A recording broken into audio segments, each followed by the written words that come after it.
He was a miracle sent to earth. The ball defied the laws of physics at his feet. Time itself seemed to pause. To those watching, he wasn't just a footballer, he was a prophet, a rebel, perhaps even a fallen angel. His life was written in both triumph and scandal.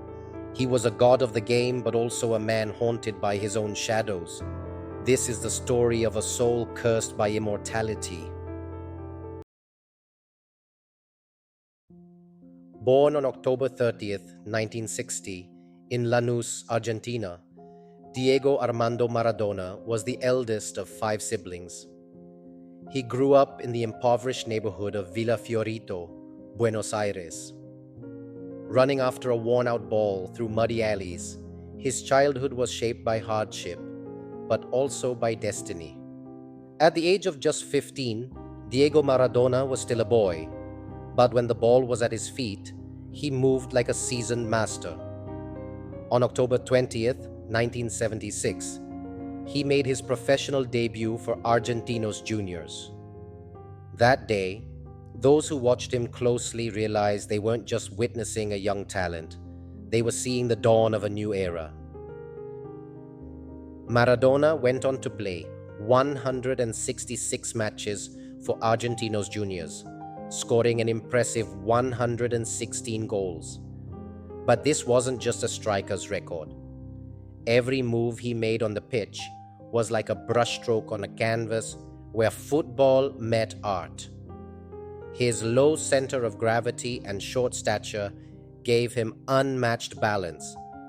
His dribbles were sharp, his passes clever, and his finishes lethal. Every time he touched the ball, the stadium would hold its breath.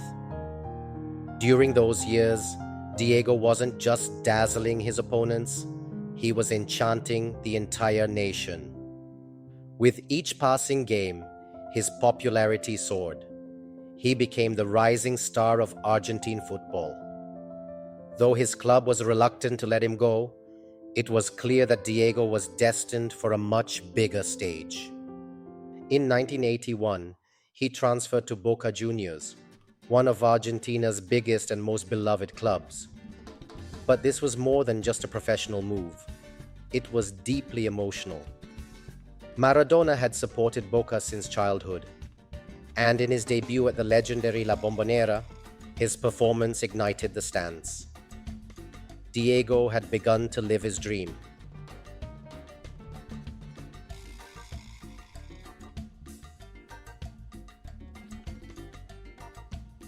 In his very first season, he led Boca Juniors to a league championship. His brilliant displays, especially against arch rivals River Plate, turned him into a fan favorite almost instantly. Maradona was no longer just a promising talent. He had become the hero of the Boca faithful.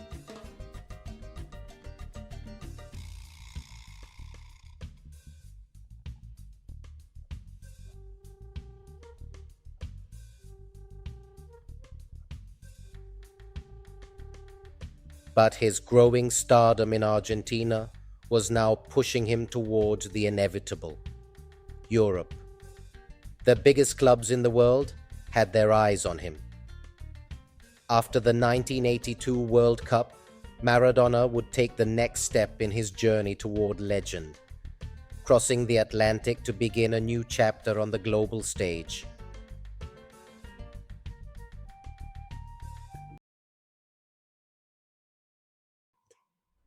The 1982 World Cup was both a showcase and a turning point for Diego Maradona.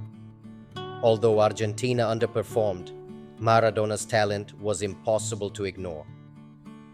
After the tournament, Europe's biggest clubs began chasing his signature. The most determined was Spanish giant FC Barcelona, who paid what was then a world record transfer fee of $7.6 million. Maradona had officially arrived at the heart of European football. In his first season, he was struck by a severe hepatitis virus that sidelined him for months. But when he returned, he picked up right where he left off, enchanting fans with his magical play. In 1983, Barcelona won the Copa del Rey, the Spanish Super Cup, and the Copa de la Liga. Behind much of that success stood one man, Diego Maradona.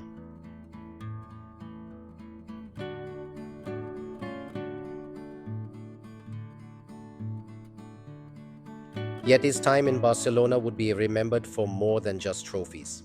His turbulent lifestyle off the pitch and frequent clashes with club management created tension. The biggest breaking point came during the 1983 Copa del Rey final against Athletic Bilbao. A series of brutal tackles and a post-match brawl led to one of the most infamous incidents in Camp Nou history, a mass fight that made headlines around the world. After the scandal, Barcelona's management decided to part ways with him. Though he played just 2 seasons for the club, scoring 38 goals in 58 appearances, Maradona left behind a storm of controversy, unforgettable moments, and an unfinished story. But a new challenge was on the horizon, one no one could have predicted. A city in southern Italy, a club no one believed in, Napoli. And it was there that the legend of Diego Maradona would truly be written. It was the summer of 1984. Europe's top clubs were still chasing Diego Maradona, but he made a decision that stunned the football world. He signed with Napoli, a poor and underestimated port city in southern Italy. For a then record fee of $10.5 million, Maradona would wear the light blue shirt of Napoli. On July 5, 1984, over 75,000 people filled the San Paolo Stadium to welcome him. Cameras flashed, reporters swarmed, and the stadium roared, not for just any footballer, but for a man received like a divine being. The people of Naples were no longer alone. They had found their savior. From day one, Maradona was not just a player. He became a symbol, a liberator, a god. With him, Napoli underwent a transformation not only on the pitch, but in identity. Fans sang songs in his name, named their children Diego, and painted his image on every wall.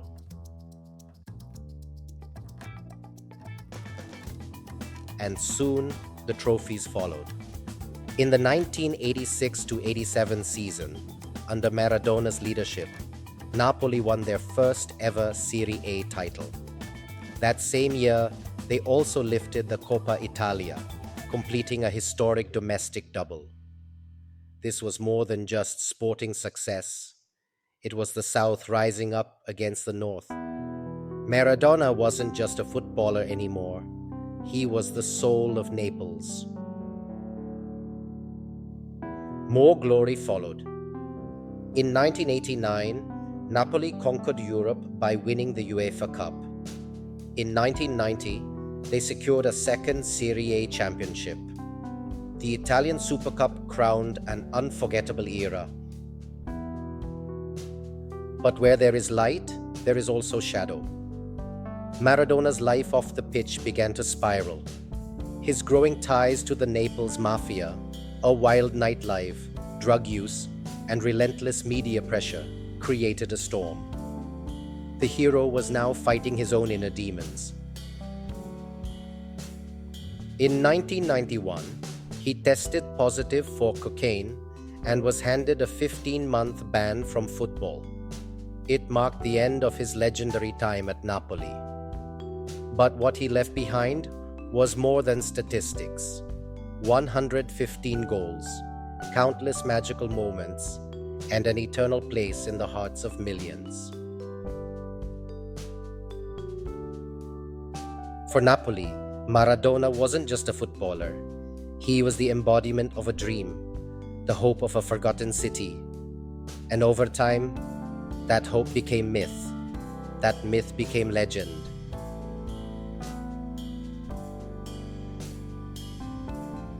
After his suspension, Maradona joined Sevilla in Spain briefly. In 1993, he returned to Argentina to play for Newell's Old Boys.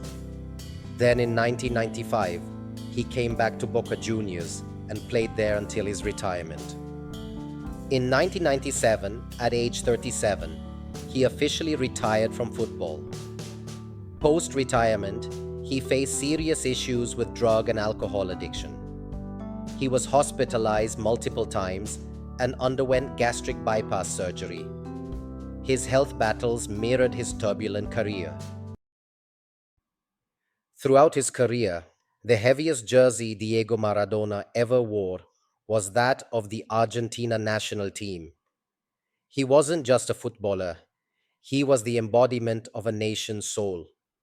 His journey with the national team became a story of passion, struggle, and eternal glory. Maradona's first major tournament came at the 1982 World Cup in Spain.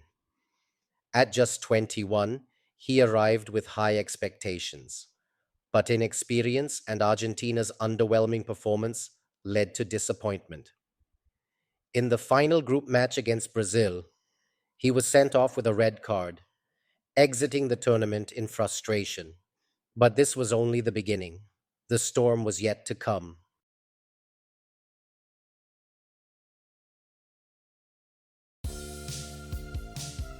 The 1986 World Cup in Mexico became one of the most magical tales in football history, and Maradona was its main character.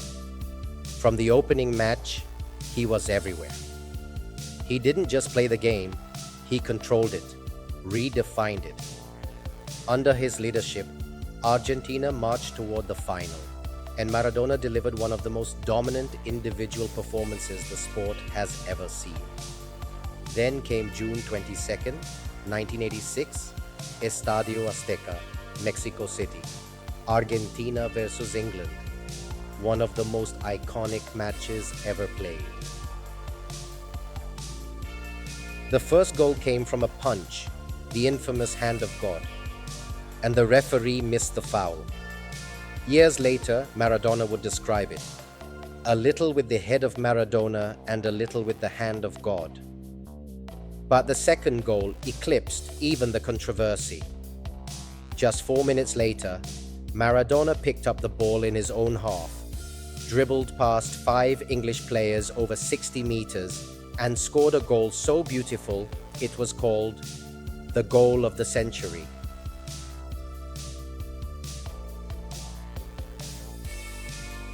With 5 goals and 5 assists, he led Argentina not only to the final, but to a 3-2 victory over West Germany.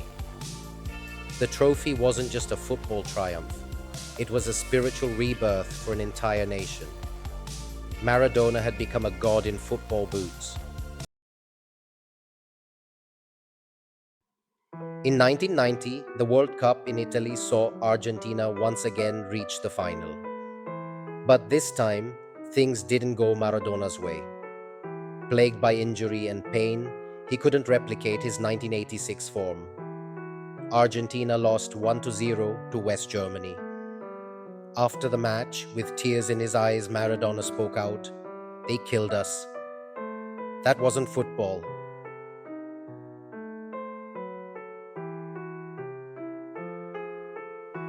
In 1994, he returned for his final World Cup in the United States. Physically, he looked strong again.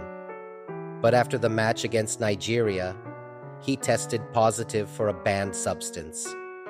The image of Maradona being led off the field by a nurse became one of the most emotional moments in World Cup history, a silent farewell to the world stage. He scored 34 goals in 91 appearances for Argentina, but numbers alone can't define his legacy. He played for the people, he fought for them, he gave them hope. Diego Maradona didn't just wear the Argentina shirt on his back, he carried it in his heart. And every time he put it on, it wasn't just football, it was a revolution. On November 25th, 2020, Diego Maradona died of a heart attack at age 60. Argentina declared 3 days of national mourning. His coffin was displayed at the presidential palace, and millions of fans came to pay tribute. In Naples, the stadium was renamed Diego Armando Maradona Stadium. Maradona walked the fine line between greatness and chaos. His story wasn't just about football. It was about hope, rebellion, and human imperfection. With the hand of God, he touched the soul of football forever. The ball was sacred, but Diego was more sacred than the ball itself.